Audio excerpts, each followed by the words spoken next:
اعوذ باللہ من الشیطان الرجیم بسم اللہ الرحمن الرحیم۔ شیعہ شناسی میں سہو النبی کے بعد آج ہمارے پاس جو عنوان ہے پڑھنے کے لیے ہے وہ ہے ختم نبوت۔ صحیح ہے، چونکہ یہ بھی مسئلہ زیر بحث ہے کہ آخر رسول خدا حضرت محمد مصطفیٰ صلی اللہ علیہ وآلہ وسلم آخری نبی ہے یا نہیں ہے۔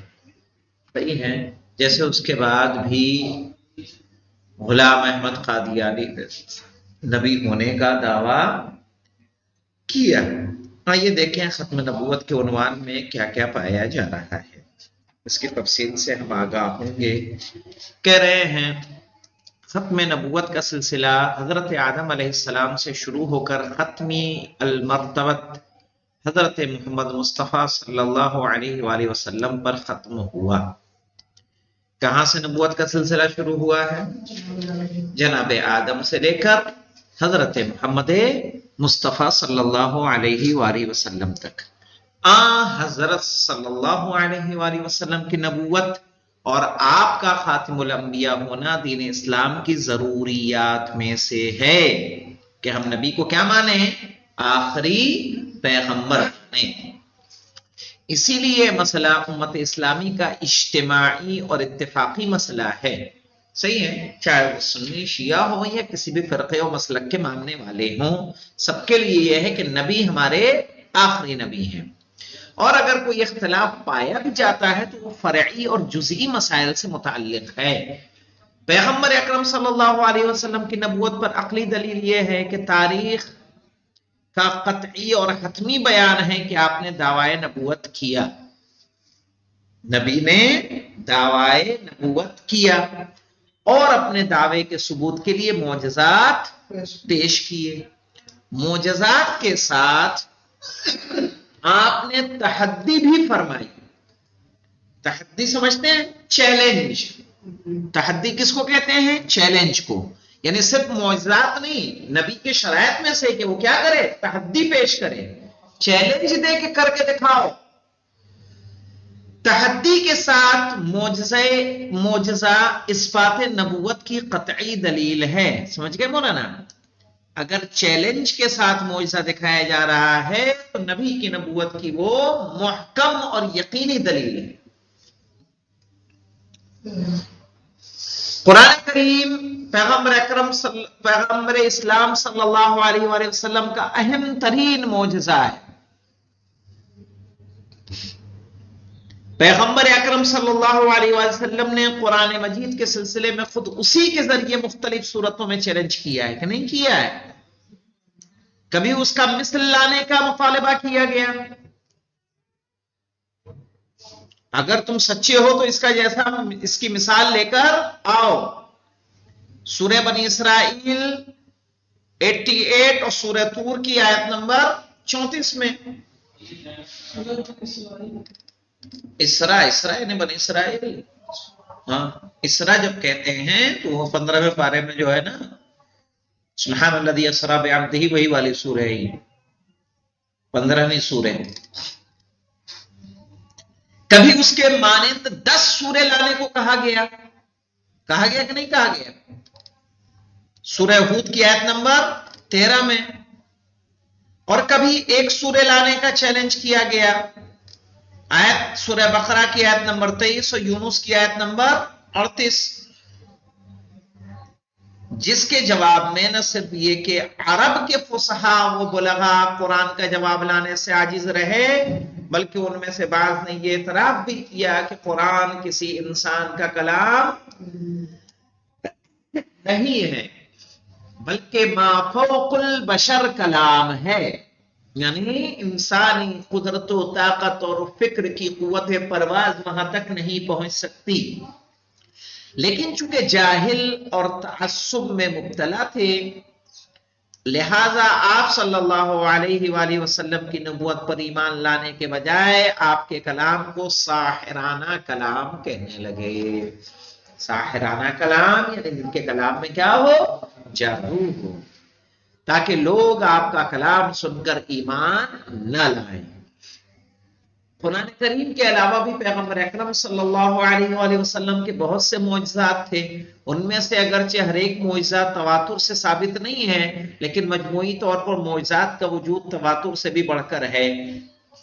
یعنی حضرت صلی اللہ علیہ وآلہ وسلم کی طرف دعوی نبوت کے لیے معجزات پیش کر کے تحدی و چیلنج کرنا تاریخ کے مسلمات اور قطعیات میں سے ہے.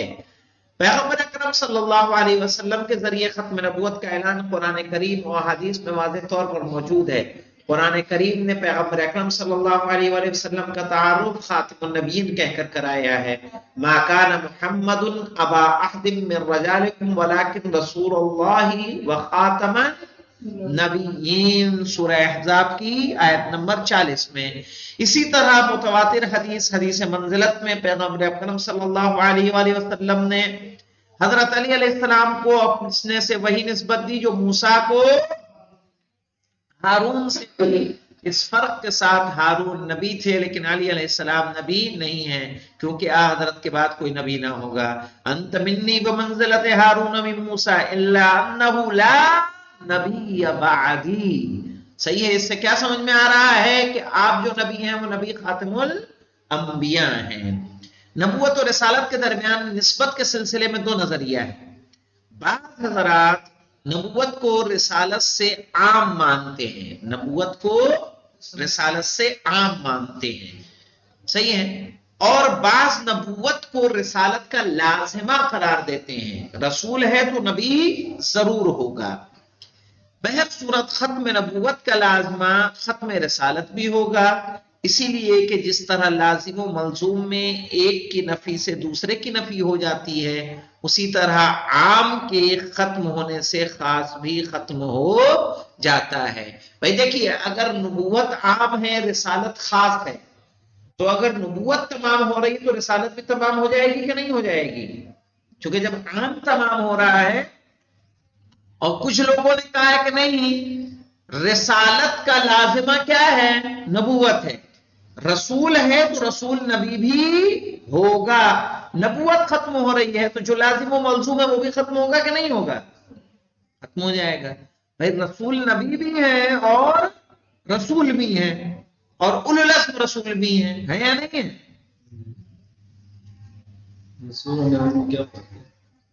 رسول و نبی کا فرق کو آپ کو جاننا ہے تو اول کی دینیات پڑھیے، تنظیم المکاتب کے، اس میں مل جائے گا آپ کو. نبوت اور رسالت کے درمیان نسبت کے سلسلے سے دو نظریے ہیں. بعض حضرات نبوت کو رسالت سے عام مانتے ہیں اور بعض نبوت کو رسالت کا لازمہ قرار دیتے ہیں. بہر صورت ختم نبوت کا لازمہ ختم رسالت بھی ہوگا، اس لیے کہ جس طرح لازم و ملزوم میں ایک کی نفی سے دوسرے کی نفی ہو جاتی ہے، اسی طرح عام کے ختم ہونے سے خاص بھی ختم ہو جاتا ہے. لہذا جو لوگ یہ کہتے ہیں کہ خاتمیت کی دلیلیں ختم نبوت سے متعلق ہیں نہ کہ ختم رسالت سے، لہذا ان دلیلوں سے نئے رسول کی آمد کا انکار نہیں ہو سکتا.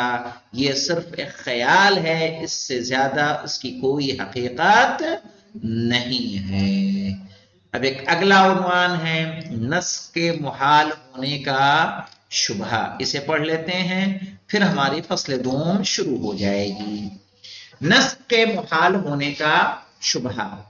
پیغمبر اکرم صلی اللہ علیہ وسلم نے جب دعوی نبوت کیا اور معجزات کے ذریعے اپنی نبوت کو ثابت کیا تو کچھ یہودی آپ پر ایمان لے آئے، لیکن کچھ یہودیوں نے عناد و انکار کا راستہ اختیار کیا.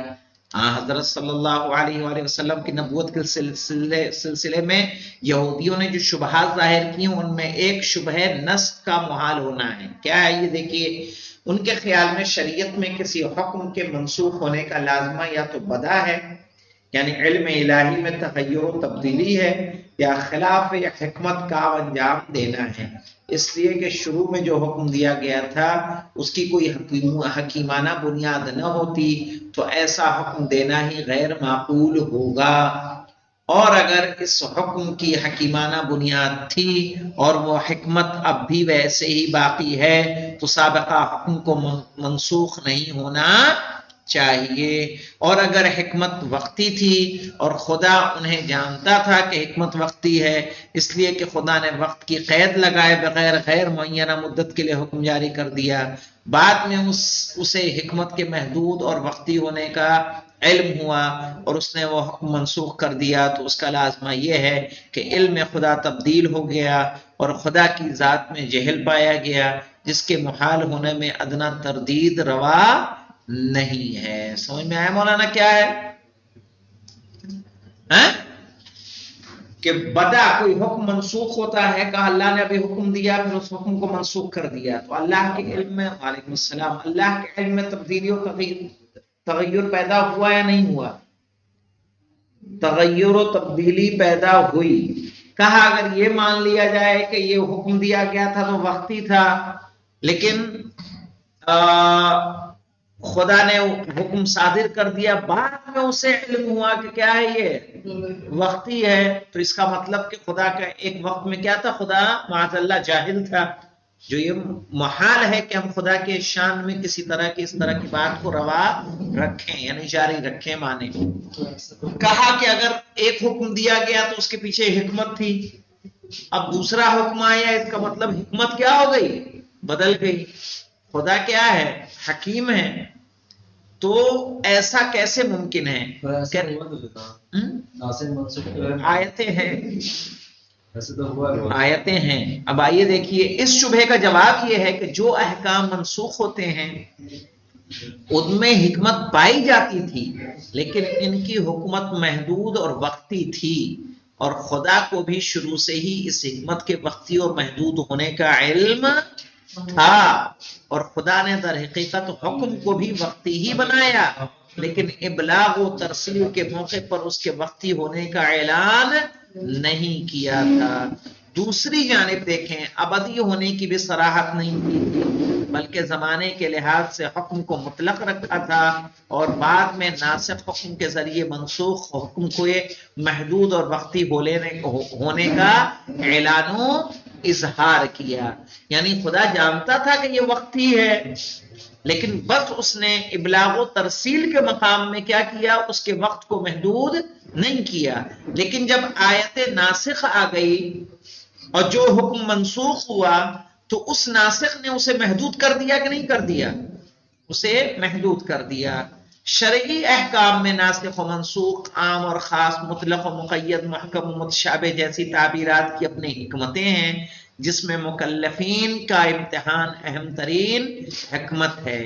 محقق طوسی کی کتاب تجرید الاعتقاد کی عبارت والنسخ تابع للمصالح، نسخ مصلحتوں کا تابع ہوتا ہے، اسی شبہے اور اس کے جواب کی طرف اشارہ کیا گیا ہے، یعنی والنسخ تابع للمصالح، نسخ جو ہوتا ہے کیوں ہوتا ہے؟